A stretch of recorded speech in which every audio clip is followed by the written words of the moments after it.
मान लो ए पॉइंट है, इसका पोटेंशियल है VA, और बी पॉइंट है, इसका पोटेंशियल है VB, ठीक है। और ए पॉइंट पे कोई चार्ज है Q, उसको A से B ले गया, तो ए पॉइंट पे उसकी पोटेंशियल एनर्जी कितनी हो गई, QVA, और बी पॉइंट पे इसकी पोटेंशियल एनर्जी हो गई QVB।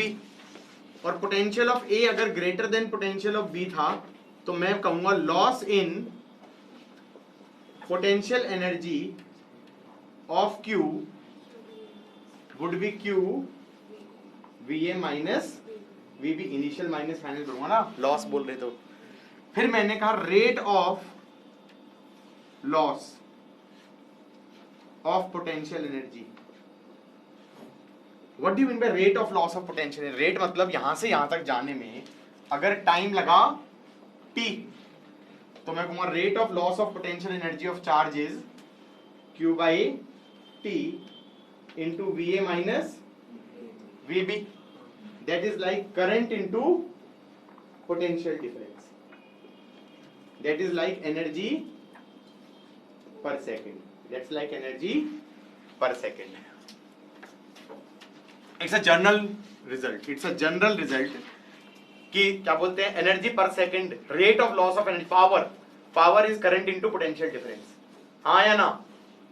अब मान लो कोई कहे ये रजिस्टर है गाइस, उसको अब मैं रिलेट कर रहा हूं, ये रजिस्टर है कोई, और इसमें करंट ऐसे जा रहा है, हाई टू लो जा रहा होगा, तो इसका मतलब हाई टू लो करंट जाएगा, तो हम ये कह सकते हैं current into potential difference is the rate of loss of potential energy of charge.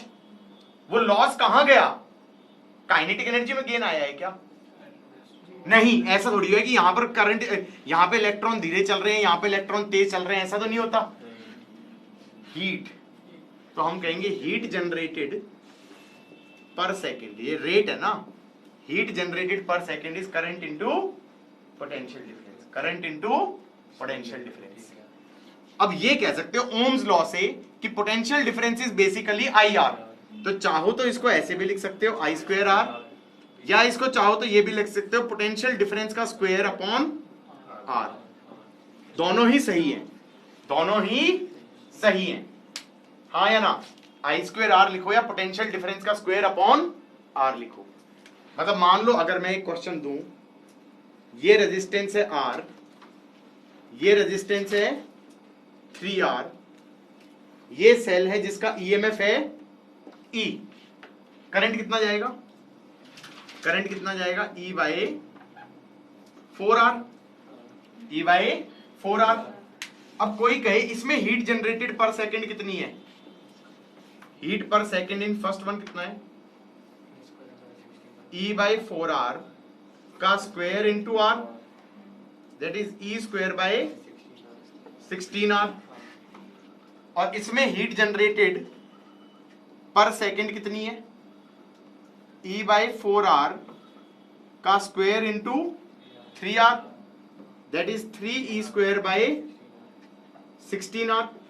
अब ये मैंने दोनों किससे निकाले, I²R से निकाले, किसी ने कहा V² बाय R से निकालो, तो पहले V निकालना पड़ेगा, क्योंकि ध्यान ये रखना ये potential difference across the register होता है।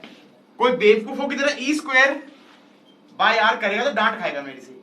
इसके अक्रॉस पोटेंशियल डिफरेंस कितना है,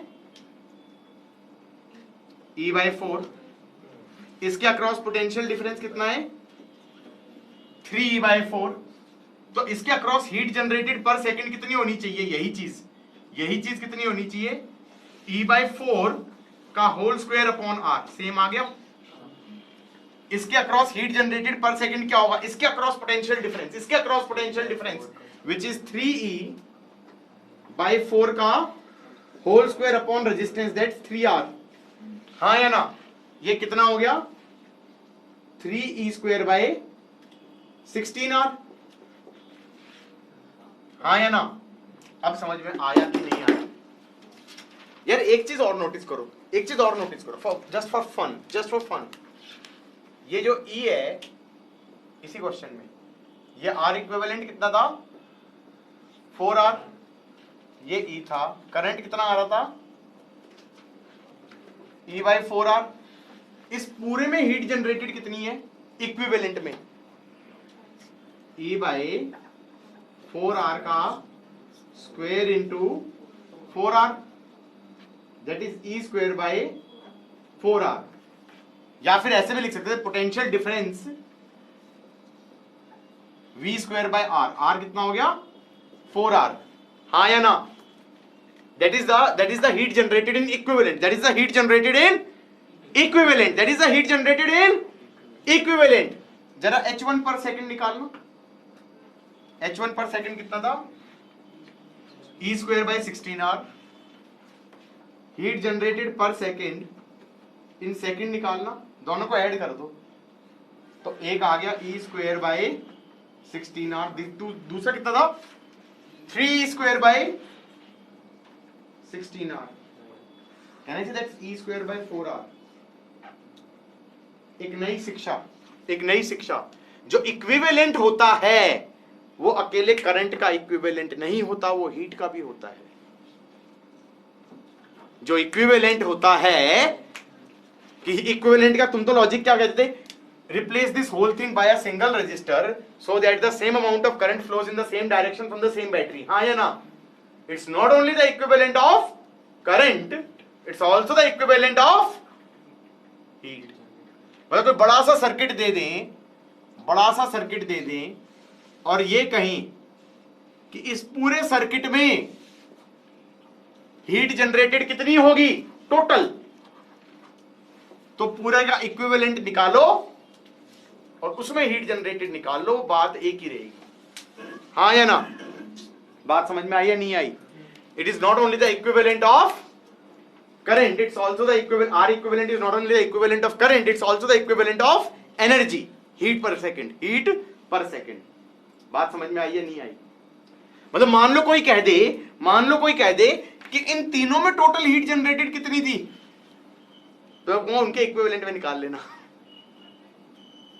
पता चला वहां पे क्वेश्चन में लगाए पड़े जी, इसको बोल दिया H1, इसको बोल दिया H2, इसको बोल दिया H3, इसका बोल दिया H4, H2 plus H3 plus H4 करके कर रहे हैं, कल तक सॉल्व हो रहा है। समझ में आई बात या नहीं आई? Are you sure guys? बहुत बार क्वेश्चन ऐसे होते हैं कि हमारे पास बल्ब है, क्या है, और बल्ब की कुछ रेटिंग दे देते हैं। क्या दे देते हैं? रेटिंग दे देते हैं कि ये बल्ब है, और उसका कह दिया सपोज 60 वॉट एट 100 वोल्ट, और फिर कह देंगे ये बल्ब किसी सर्किट में लगा दिया जी, और सपोज यहां पर इसके बगल में एक 100 ओम का रजिस्टर लगाया और बैटरी लगा दी सपोज कितने की, आई डोंट नो, 300 वोल्ट की लगा दी। अब ये कह रहे हैं कि ये नॉर्मल ब्राइटनेस से ग्लो करेगा या ब्राइटर ग्लो करेगा या डल ग्लो करेगा। कैसे करेंगे? Anybody, any idea? ये दिया है रेटिंग, ये बैटरी दे दी, ये 100 ओम दे दिया। सबसे पहले तो क्या करो, इसकी रेजिस्टेंस निकाल लो। कह दो कि जब इसके अक्रॉस 100 वोल्ट होता तो 60 वॉट जनरेट होता, तो 60 शुड बी 100 का स्क्वायर अपॉन R, तो R हो गया 10000 बाई 60, ये हो गया हमारा 500 बाई 3 ओम, हाँ या ना? अब यहां पर इसको बल्ब की तरह ट्रीट ही मत करो, ये कहोगे it is like a register of resistance 500 by 3 and there is another register of 100 ohm, उसके अक्रॉस बैटरी लगा दी कितने की, 300 वोल्ट की, और अब निकाल लो करंट, तो करंट कितना आ जाएगा 300 डिवाइडेड बाय 500 बाय 3 प्लस 100, हाँ या ना? तो ये आ जाएगा 900 बाय 800, 9 बाय 8 एम्पियर। और अब इसमें पावर हीट जनरेटेड निकाल लो। हीट पर सेकंड कितनी आ रही है, I स्क्वायर R, दैट्स 9 9 जा 81, 8 8 जा 64 इंटू 500 बाई 3, ये 27 हो गया, यही होगा ना, हाँ। और तो 27 इंटू 500 बाई 64। अब कैलकुलेटर उठाते हैं भाई, कहाँ गया कैलकुलेटर। 210 आ रहा है, कितना आ रहा है, 210 वॉट। मैंने कहा ये तो ब्राइटर ग्लो करेगा, ये तो ब्राइटर ग्लो करेगा। क्यों? क्योंकि जब 100 वोल्ट लगाते थे तो 60 वॉट जनरेट कर रहा था। अब अपेरेंटली इसका मतलब यहां पर 100 वोल्ट से ज्यादा लग रहे होंगे, समझ में आ रहा है? क्योंकि अब ये कितनी हीट जनरेट कर रहा है, 210। मतलब जब भी कभी कोई बल्ब दे दे, उसकी रेटिंग दे दे, रेटिंग के साथ क्या देना चाहिए, रेटिंग दी, एनर्जी रेटिंग, साथ में पोटेंशियल भी देना चाहिए। उससे क्या निकालो, रेजिस्टेंस निकाल लो, और फिर treat it like a simple register. जहां पे भी सर्किट में बल्ब लगाए उसको किससे रिप्लेस कर दो, रजिस्टर से, और फिर उसमें हीट जनरेटेड पर सेकंड निकालो। मान लो इसमें ये आंसर 210 की जगह 50 आया था, तो तुम कहोगे नॉर्मल ब्राइटनेस से डल ग्लो करेगा, हाँ या ना?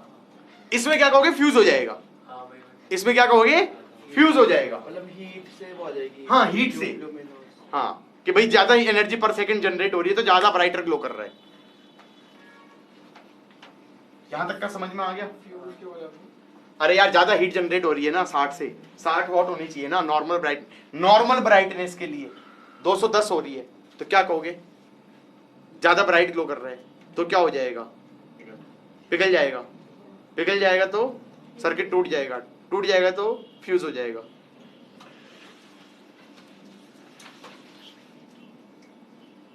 बियॉन्ड रिकॉर्ड देखो ऐसा है, यह है 500 बाई 3। 500 बाई 3 कितना हो जाए, निकाल के देखना। 3 1 जा 3 और 16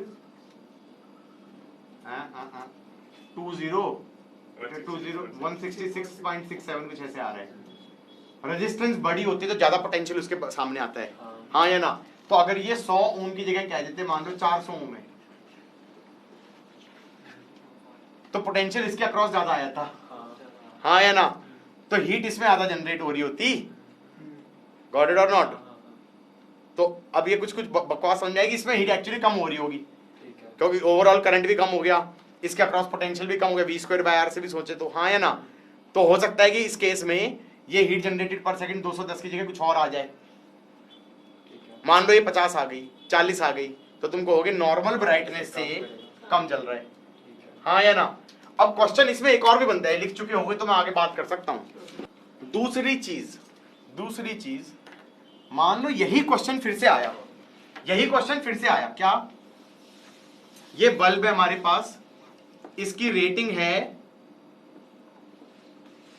100 वोल्ट पे कितना, 60 वॉट, 60 वॉट, हाँ या ना?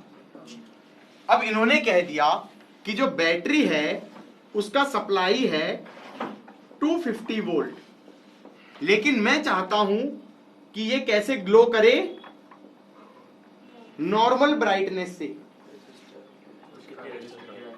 तो क्या मैं कह सकता हूं उसके सीरीज में एक रजिस्टर लगाना पड़ेगा, हाँ या ना? क्या करना पड़ेगा, इस बल्ब के सीरीज में एक रजिस्टर लगाना पड़ेगा। तो क्वेश्चन ये बनेगा कि ये रेजिस्टेंस की वैल्यू कितनी होनी चाहिए कि वो नॉर्मल ब्राइटनेस से ग्लो करे। मैंने कहा इस पहले तो इसकी रेजिस्टेंस निकाल लो, ये हो जाएगा हमारा 100 square by R is 60, R आ गया 500 बाय 3 ओम।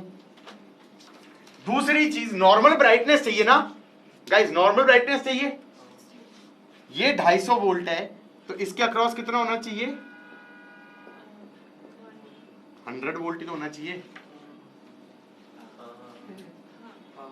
इसके अक्रॉस कितना होना चाहिए फिर,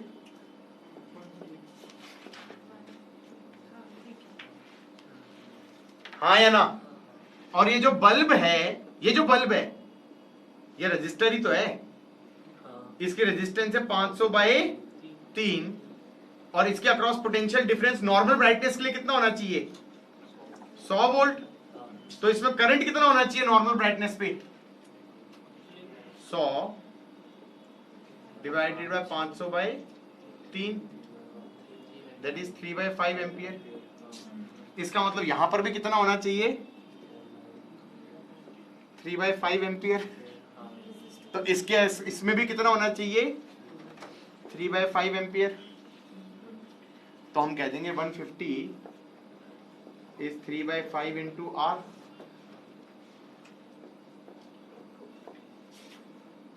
ohms। हाँ या ना? डन। आइडिया बीइंग जब वो नॉर्मल ब्राइटनेस बोले और बड़ा सा सप्लाई दे दे तो क्या करना, उसके सीरीज में एक रजिस्टर लगा दो सो दैट कि नॉर्मल ब्राइटनेस पे इस पे जो पोटेंशियल होना चाहिए था वो तो इस पे आ जाए और बाकी दूसरे रजिस्टर पे चला जाए। दूसरा फिर आगे क्या करोगे? वो पोटेंशियल की स्प्लिटिंग तो तुम्हें पता चल गई, इसकी रेजिस्टेंस निकाल ली, इसके अक्रॉस पोटेंशियल पता है, इसके अक्रॉस करंट निकाल लो नॉर्मल ब्राइटनेस में, वही दूसरे में करंट जाना चाहिए, दूसरे में उसका अक्रॉस पोटेंशियल डिफरेंस को IR के बराबर कर दो, R निकाल लो। डन।